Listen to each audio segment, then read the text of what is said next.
এখনো পর্যন্ত মসজিদের দরজা কটা জানে না, জানালা কটাও জানে না। আছে না নেই? তবে আপনাদের এলাকা নেই, আমি যা বলছি আমাদের এই ক্যানিং লাইনের কথা বলছি, বুঝলেন? এরা ঈদের দিন যায় তাও পিছন দিক থেকে, আর পিছনে থাকে আবার বলে ইমাম সাহেব দেরি করছে কেন, তাড়াতাড়ি মারো, বিবি ছেলে পিলে বেহাত হয়ে যাবে।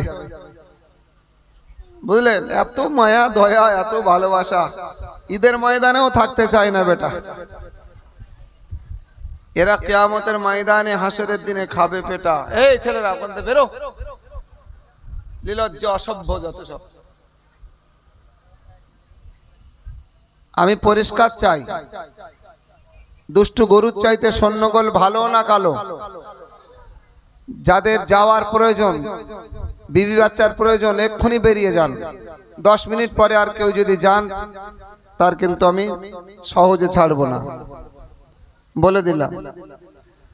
আপনি 10 মিনিটে বেরিয়ে যান, ভালো লাগলে আবার আসবেন, না হলে শুয়ে পড়বেন। ঘুম হলো ইবাদত, সুবহানাল্লাহ বলেন।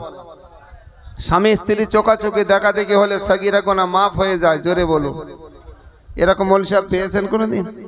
স্বামী স্ত্রী দেখা দেখি হলে সাগীরা গুনাহ মাফ। তাহলে এর থেকে এখানে বসার চাইতে দেখা করা ভালো না বাপ? এই কথা বলে না কেন? তো আজকের গেলে মনে হয় চান্স পাবেন না, কারণ সব ভাবিরা এখানে এসে হাজির। বেটা ছেলে মেয়ে ছেলে দুটো জাত আছে, এই জাতের মধ্যে কোন জাতটা ভালো আপনারা বলুন? পুরুষ জাত না নারী জাত? কথা বলেন না কেন? এই ঝগড়া বাদিয়ে দিয়ে আমি বাড়ি যাবো আজকে।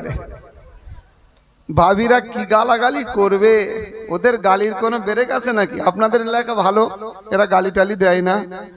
যা বলছি ভাই আমার এই ক্যানিং লাইনের কথা বলছি। এরা কোথায় ছিল? ফেরেশতার মতো ঢুকছে। বাহ, খুব ভালো। আর 2-1টা ফ্যান ওই ভাবিদের ওইদিকে দেওয়া যায়নি? এরকম জায়গায় ফ্যান আনতে হয়, ফ্যান আর আমানি, বুঝতে পেরেছেন? এ খুব প্রয়োজন। আগে আমরা ফ্যান খেতাম, এখন ভাত খেতে চাই না বেটা। কথা ঠিক না বেটি? খাদ্যের স্বাদ উঠে যাবে, খাদ্যের স্বাদ নিয়ে চলে যাবে।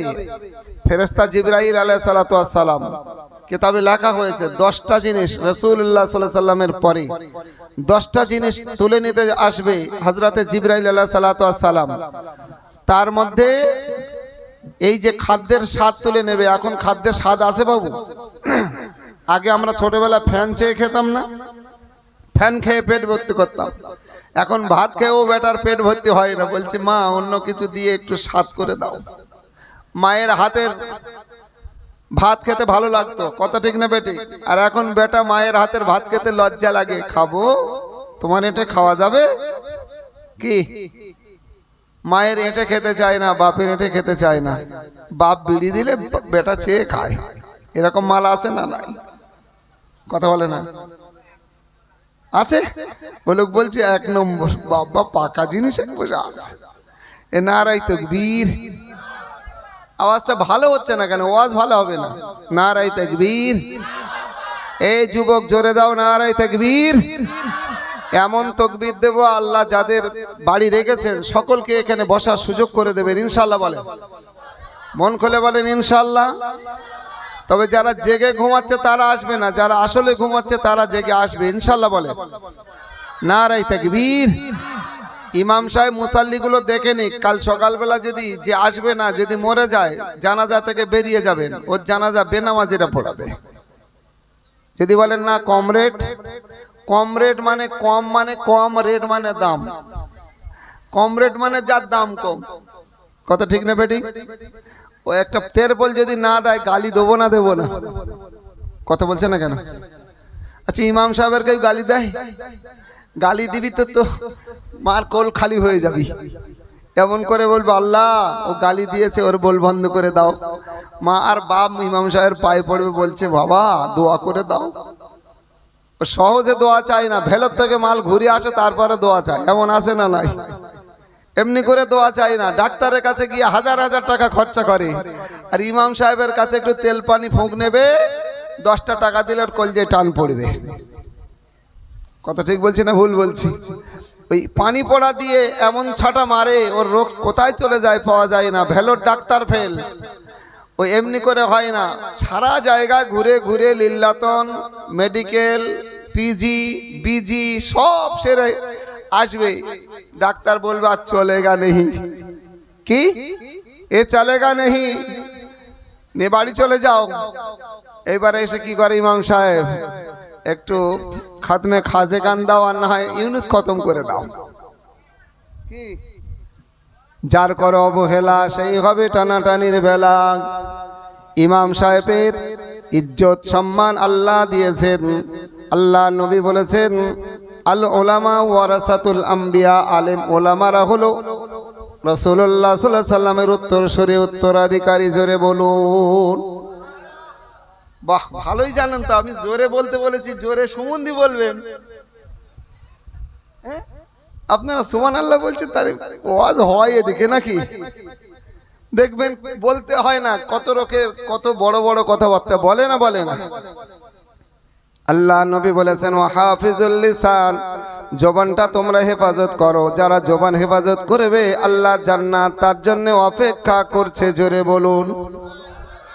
আরেকটু জোরে হয় না? হ্যান্ডেল মেরে মেরে সুবহানাল্লাহ বলে দেবে নাকি? অবস্থা খুব ভালো না দেখছি। ইমাম সাহেব মনে অযোগ্য নাকি, মুসাল্লি চাঙ্গা রাখতে পারেনি। তার মানে চাঙ্গা কি জন্য রাখবে ভাই? আপনি দিচ্ছেন 7.5 না কত, 8,000 না 10,000, কত দিচ্ছে? আমি একটা কোটা জানি ইমাম সাহেবদের, খুব বেশি হলে 7, আগে ছিল 5, এখন হয়েছে 7, 7.5। কালকে একজন বলছে, হুজুর একটা ইমাম দাও না। আমি বলি কত দেবে? তাহলে 7,200 টাকা। বিশাল ব্যাপার, 4 বার গোস্ত কিনতে যাবো তো পকেট খালি, 7,000 টাকা ইমামতি চলে? হ্যাঁ, ওই ইমাম আর কি দোয়া করবে? বদ দোয়া করবে খালি। কি বুঝলেন? ইমামের ইজ্জত আল্লাহ দিয়েছেন। সুবহানাল্লাহ বলবেন, মন খুলে বলবেন। যদি পারেন একটা ছেলেকে ইমাম বানান, আলেম বানান, হাফেজ বানান, আল্লাহর রহমত ঝরবে। রাসূলুল্লাহ সাল্লাল্লাহু আলাইহি সাল্লাম বলেছেন, তুমি আলেম হও, আলেমের পিতা হও, আলেমের মহাব্বতি হও, আলেমের খেদমতগার হও, আলেমের ওয়াজ শ্রবণকারী হও, আলেমের আত্মীয় হও। জোরে বলুন। আর একটু জোরে হবে না? এই ইমাম সাহেবের সঙ্গে ভ্রাতৃত্ব ভালোবাসা নেই কার? একটু হাত তোলেন তো দেখি। সাহেব একজন হাত তোলে। এই চুটকে হাতটা, চুটকে না চুটকের বাপ? না চুটকে মনে হচ্ছে। ও লোকের 45 বছর বয়স নাকি? বুঝতে পারিনি আমার কথাটা। বয়স ঠিক আছে, কথা বুঝতে আর না বোঝার অসুবিধা আছে। দুরূদ শরীফ, আল্লাহুম্মা সাল্লি আলা সাইয়্যিদিনা।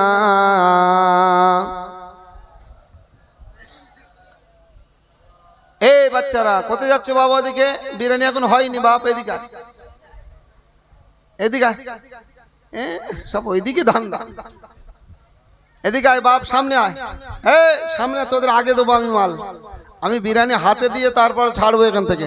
রাত 3টে হলে থাকবেন নাকি চলে যাবেন? রাত 3টে হলে থাকবেন না চলে যাবে? থাকবেন আপনারা যতক্ষণ, আমি ততক্ষণ। হয় 52 নয় 53, হয় 52 নয় 53। আমি বুড়ো মুরব্বী খুব বেশি দেখছি নি। নামাজ পড়েন 5 ওয়াক্ত, কজন একটু হাত তুলে দেখেন ঝপ করে। 5 ওয়াক্ত, 2, 3 জন। এই 5 ওয়াক্ত নামাজ কজন পড়েন একটু হাত তুলতে বলছি, বুঝতে পারছেন না নাকি? হাত তোলেন। হ্যাঁ 6 জন, মাশাআল্লাহ বলেন। ওই তো বললাম 7,000 7,500 ইমাম আর কটা মুসাল্লি ধরবে? কি বুঝলেন? আরে হালাল পয়সাটা দেবেন, মেহনত করে মসজিদে দেবেন, মসজিদে দেবেন তো জ্বালা পড়বে, ওই জ্বালা চোটে সব ছুটবে। স্বাদ আদায় করে নিয়ে আসবো। জমি চাষ করেন, সার মারেন না? মারেন না কেন? দুটো ফল বেশি করবেন, তাহলে খাওয়া ভালো হবে। আর যত সার মেরেছেন তত খাদের স্বাদ চলে গেছে। বুঝতে পেরেছেন তো? ইমাম সাহেব, মসজিদ, মাদ্রাসা, ভালো জায়গায় মানুষ দান করতে চায় না, বসতেও চায় না। দেখুন আগে ছিল কতজন, এখন এসেছে কতজন? এরা বিরিয়ানির জন্য এসেছে না ওয়াজের জন্য এসেছে? হ্যাঁ একদম সত্য বলেছেন। বিরিয়ানির জন্য এসেছে। বাপ গোশ নাই, দোষ আছে। আপনারা এই মডার্ন এলাকায় বাস করেন, আপনাদের বিরিয়ানিতে গোশ নেই, আপনারা কেমন মানুষ? হ্যাঁ, আপনারা এই 8টা হাঁড়ি বিরিয়ানি করছেন, গোশ দেননি। আগামী বৃহস্পতিবার যাবেন, আমার মাদ্রাসা জলসা আছে, 30 হাঁড়ি বিরিয়ানি হবে, ঢেলা ঢেলা গোস্ত পাবেন, বুঝলেন? যদি পারেন তো যাবেন, আমার মাদ্রাসাটা দেখে আসবেন। ছোট্ট ছোট্ট বাচ্চারা পড়াশোনা করে, আলেম করুন, হাফেজ করুন, দিনী শিক্ষা করুন। দিন বাচ্চারা এদিক ওদিক ঘুরবে না, অমিতাভ বচ্চনের মতো সব ঘুরছে। আবার ঘুরছে তো ঘুরছে, বাপ প্যান কেড়ে দিয়েছে, ছেঁড়া প্যান। এরকম মাল আছে না নেই? ওই বাপের লজ্জা নেই, গলায় দড়ি জোটে না, তোর বেটা ছেঁড়া প্যান কিনে কিনে ভরছে, ও থেকে যাইয়া পড়া। হ্যাঁ, তবে এই এলাকায় মনে হয় ছেঁড়া প্যান পরে না, পরে। বাবা কোন এলাকায় এসেছি রে বাবা, কোথায় গিয়ে পাই ভালো জায়গা, এখন বুঝে পাই না। নারাই তাকবীর, এই ছেলেরা তাকবীর দাও, নারাই তাকবীর। আর একটু জোরে হবে, নারাই তাকবীর। হিজবুল্লাহ বলতে পারবেন না? বাবা এ খাতায় আগুন দিয়ে রেখে দেছে আপনাদের। এই হিজবুল্লাহ বললি মাথায় বাজ পড়ে। হিজবুল্লাহ মানে ফুরফুরার দল, হিজবুল্লাহ মানে আল্লাহর দল। সুবহানাল্লাহ বলেন। হুজুরের কাছে জিজ্ঞেস করে দেখবেন, হিজবুল্লাহ মানে আল্লাহর দল। হিজবুল্লাহ আর হিজবুশ শয়তান, একটা শয়তানের দল, একটা আল্লাহর দল। আমরা কার দল? এই জোরে বলেন, কার দল? আল্লাহর দলের আওয়াজ হবে অন্যতম নারাই তাকবীর। অনেক মানুষ মুখ নাড়ে না, এদের মুখে কি হয়েছে? আর একটু জোরে হবে, নারাই তাকবীর, নারাই তাকবীর। এই আওয়াজ শুনে যদি কেউ না আসে তাহলে খুব ভালো, বিরিয়ানি বেশি পাবো। বলো দরুদ আল্লাহুম্মা সাল্লি আলা সাইয়্যিদিনা মাওলানা মুহাম্মাদ ওয়া আলা আলি সাইয়্যিদিনা। نحمده ونستعينه ونستغفره ونؤمن به ونتوكل عليه ونعوذ بالله من شرور أنفسنا ومن سيئات أعمالنا. من يهده الله فلا مضل له ومن يضلله فلا هادي له. ونشهد أن لا إله إلا الله ونشهد أن محمدا عبده ورسوله الذي أرسله بالحق بشيرا ونذيرا وداعيا إلى الله بإذنه وسراجا منيرا. فقد قال الله تعالى في كلامه المجيد والفرقان الحميد. সকলে বলুন আউযু বিল্লাহি মিনাশ। সুবহানাল্লাহ বলেন, মন খুলে বলেন সুবহানাল্লাহ। এই আউযু বিল্লাহি মিনাশ শাইতানির রাজিম মানে হলো, আল্লাহ আমি তোমার কাছে পানাহ চাচ্ছি, সাহায্য চাইছি শয়তানের ওয়াসওয়াসা, ধোঁকা, কুমন্ত্রণা থেকে হেফাজতের জন্য। জোরে বলুন, আর একটু জোরে বলুন। তাহলে যেটা পড়েছি, শয়তান আমাদের থেকে দূরে চলে গেছে বলে মনে হয় না? হয় না আমার ভাইরা? আজকে আমরা শয়তান থেকে পরহেজ হতে পেরেছি। আর এখানে কোনো মানুষ ওঠার নাই, এখানে দ্বিমত করার কোনো জায়গা নাই। বিসমিল্লাহির রহমানির রহিম। ইয়া আইয়ুহাল্লাযীনা আমানু উদখুলু ফিস-সিলমি কাফা ওয়ালা তাত্তাবিউ খুতুওয়াতিশ শাইতান ইন্নাহু লাকুম আদুউম মুবিন। وقال الله تعالى في كلامه المجيد والفرقان الحميد. بسم الله الرحمن الرحيم.